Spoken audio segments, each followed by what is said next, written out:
Thank you. Now that we've completed the sentence, we're happy and pleased to put this matter behind us. This August will be 3 years since this occurred, and quite frankly, the county and law enforcement and even the public defender's office, it's enormously taxing to adjudicate a case like this, to go through the litigation process. And we're grateful that it's over. We're mindful of what happened here. I'm pleased with the sentence that was imposed by the judge, quite obviously.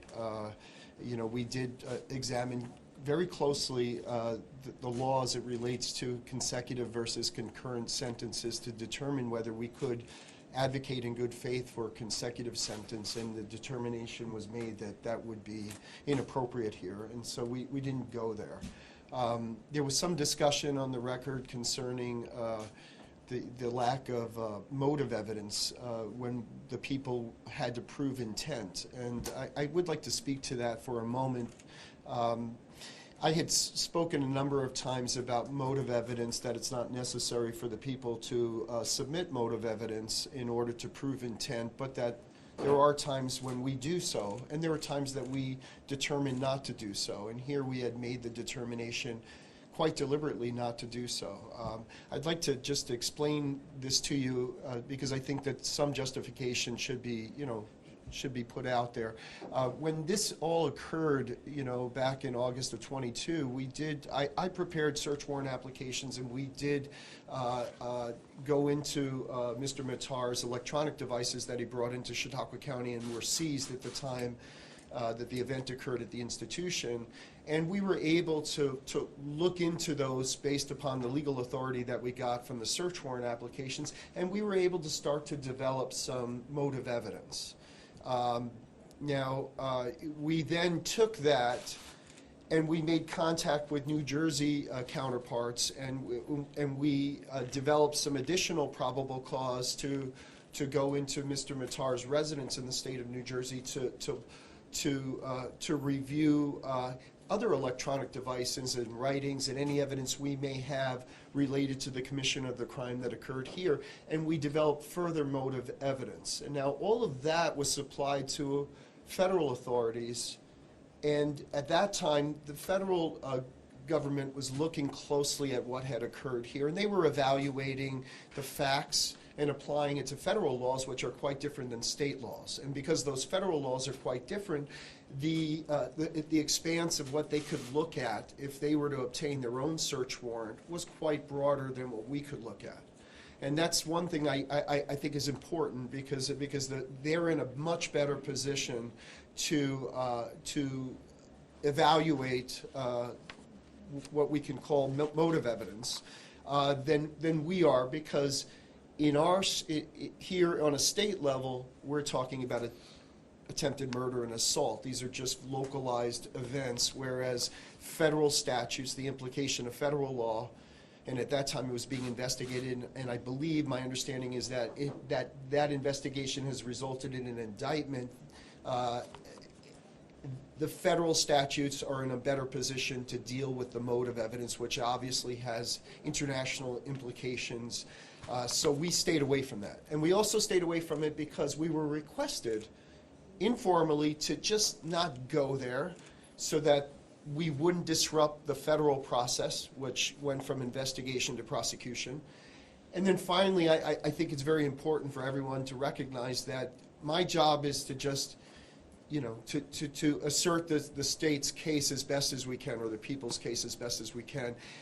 And I have to be mindful of potential prejudice, and we have to safeguard Mr. Matar's rights. And the motive evidence here could potentially give rise to prejudicial, prejudice of potential jurors and so forth. So looking at everything, we made a decision conscientiously not to present motive evidence, and we felt, and I think the end result justifies our opinion that we could prove intent without getting into motive evidence. So we have done so. I don't like the fact that it was thrown back in my face, especially in light of the fact that the defense at one time had filed a motion trying to preclude me from going in that direction.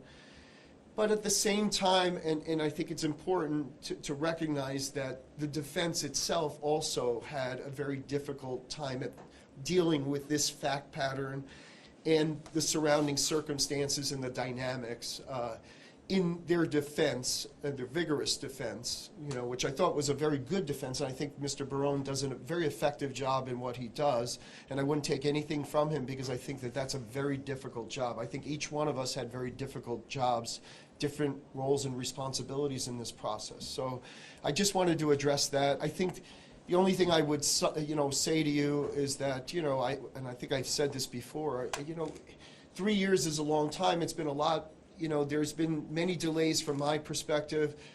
I'm just glad that justice delayed is not justice denied. Mr. Matar had came into, New York State as a visitor. He's now a resident, and he has 25 years plus whatever credits he has already received for the time, that he has been incarcerated since this event. We're closing in on 3 years shortly. He will receive credits for good time, there's all kinds of opportunities that are available in the state corrections system that might mitigate the sentence, administratively outside of the courtroom. And I hope that he utilizes that time because I recognize at my age that when he gets out, he'll be younger than I am now, and he'll have a fairly full life ahead of him, and hopefully he'll reconsider, his value system in light of what's occurred here. It's a tragedy. It's a tragedy that anyone should resort to this level of violence. It's a tragedy that all of this occurred. It's a horrific event that despite what Mr. Barone argued in the courtroom, which I think was very effective, and I think it was a good argument. Mr. Matar controlled all of this, including the selection, not just of the venue and the subject matter that was occurring at that time, but of his intended target. And all of that swings both ways. So unfortunately, again, while it's difficult for us, certainly it was difficult for Mr. Barone and his group, and I think they did a good job, and I want to acknowledge that. The only other thing I want to say to you is that, I want to acknowledge Mr. Rushdie and Mr. Reese. They have both undergone, a traumatic event in their lives. And I do want to acknowledge those people on the stage, both employees of the institution and just visitors who rushed to the stage at their own peril and, considerable personal safety risks to stop this attack before the completion of the act and to save Mr. Rushdie's life. But for their interaction, I think the evidence is clear that Mr. Rushdie would have bled out from about 15 holes that were inflicted upon his torso and his neck and his face right there on the stage in front of everyone who was there to watch it. And I would say something else, and I said it in the courtroom, and I had asked the judge rhetorically to consider in his 50-some-odd years of life, any horrific events he's witnessed, and I ask each and every one of you to consider that too. I can look back on seemingly innocent, I recall, watching a car accident, watching certain things that stay with me 50 years later, and I am certain in my mind that those individuals that were present when this occurred and witnessed it are impacted by this, and yes, I did refer to them as victims because they didn't ask for this, and they will live with this for the rest of their lives. And those that were closer to the stage will probably have a much harder time than those that were seated in the back. Those that actually were on the stage or came out upon the stage, including some very brave individuals, they're going to have to deal with this for the rest of their lives. So this sentence does hopefully take into account them as well, and hopefully they can start the healing process along with Mr. Rushdie and Mr. Reese. And with that, procedural question, if you might, on a determining sentence, it's been a little while for me, not that I've had one, but on a determining sentence in New York State, can you still get out after 6/7? Is that still the case? Essentially, yes. There are all types of credits available in the system. We should note that the system limits the availability of credits that might be taken advantage of by an incarcerated individual when that person has been convicted of a violent felony act rather than a nonviolent act such as drugs or something else. But the 6/7 is still an Essentially, yes. Okay. You know. What do you think about Mr. Matar's speech at the end? And I didn't hear him say, "I'm sorry," or "I regret what he did." What do you think about that? Yeah, I think he was trying to thread a needle that was, you know, because in his speech, he, in effect, you know, was providing the motive evidence that that his counsel was saying was lacking here. And I understand why Mr. Barone asserted that. And I think that was, you know, good for him for saying that. He was doing his job very well. What more can I say? There's an irony to all of this, right? I mean, his value system is that he can impose his own sense of justice and sentencing upon somebody who violates, you know, his value system, and that was problematic. The case, as you said, has been going on for a long time. Does the sentencing sort of bring a sense of closure, not only to the victims of the case, but to you guys as well, and why?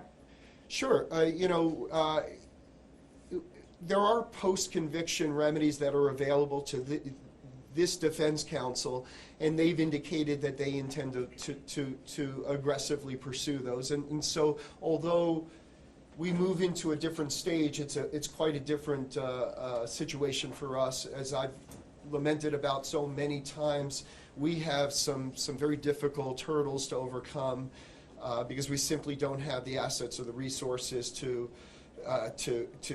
do our jobs easily in compliance with New York State's discovery laws, which were dramatically changed a few years back. And unfortunately, they have overshadowed this case. So now that we've gotten to this point, the two areas that I was most concerned about getting in through the trial is potential prejudice opportunities that might derail us again.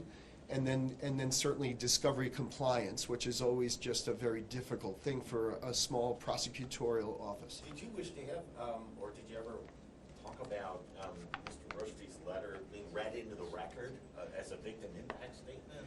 Well, thoughts on why it wasn't? Well, when you say read into the record, it is part of the record. The record will include whatever's stated in the courtroom and also any written submissions that are filed in connection with the action. So Mr. Rushdie's statement is included in the pre-sentence investigation report. But why didn't I'm sorry? But that's not part of the public record, right? Well, it's not part of the public record because by statute, the pre-sentence investigation report is a sealed document. Right. However, it is part of the record of this proceeding, which will travel with Mr. Matar as he goes into the system. Now, I could have read into the record, Yes. and I thought about it, and I actually didn't anticipate the lengthy conversation, which I thought was a good conversation, a healthy conversation between Mr. Barone and Judge Foley. I was trying to, you know, to get past some of the more obvious and self-evident points is, you know, obviously we have two individuals that are in their mid to late 70s who were stabbed. You know, Mr. Rushdie was stabbed about 15 times and Mr. Reese was injured himself. So I could have gotten into Mr. Rushdie's letter as he described the trauma, you know, that he had undergone. I would say that essentially most of what he conveyed was reflected in his courtroom testimony, but in the courtroom testimony, he was obviously precluded because it's irrelevant from getting into the, you know, the post-traumatic stress that he has endured since then. Well, what do you have to say, if you don't mind? You know, what I would essentially say is he's going to he's traumatized that he has nightmares about what, you know, what he experienced. I would say that on behalf of Mr. Rushdie, whether it was in his letter or not, that obviously this is a major setback for an individual that was starting to emerge in his very later years of life into society after going into hiding after the fatwa had occurred. And here he was without a security detail or, you know, and he was at his most vulnerable. And this is when he was attacked, and unfortunately, you know, this sets him back. What are we talking about? The fatwa issued in 1989, so about, 40 years? So it sets him back quite a bit, you know, and it's unfortunate. This is not a way to go into the later years of your life. Anything else? Otherwise, I appreciate. Yeah, I appreciate it. Are you involved at all in the federal case or no? I'm sorry. What Are about you involved in the federal charges? No. Jason, could you just, for the the record, just break down what the sentence for us today on both charges. Yeah, so the attempted murder in the second-degree conviction, which is in New York State is considered a Class B violent felony. I think the minimum offhand, if you have no criminal record whatsoever, is somewhere in the neighborhood of 5 years, and together with some parole time afterwards.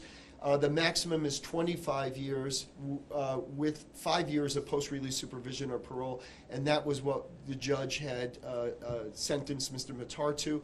On the assault second conviction, which is a Class D violent felony, the maximum is 7 years plus, I think 3 and a half or 3 years of post-release supervision. And in that situation, Mr. Matar was sentenced to that as well. Then there was the issue of whether those sentences could be run concurrent or consecutive to one another, and the law is pretty clear that because all of this arose from essentially one transaction or one event, that it has to, by statute, run concurrently, and so those two sentences have merged into one concurrent sentence of 25 plus 5.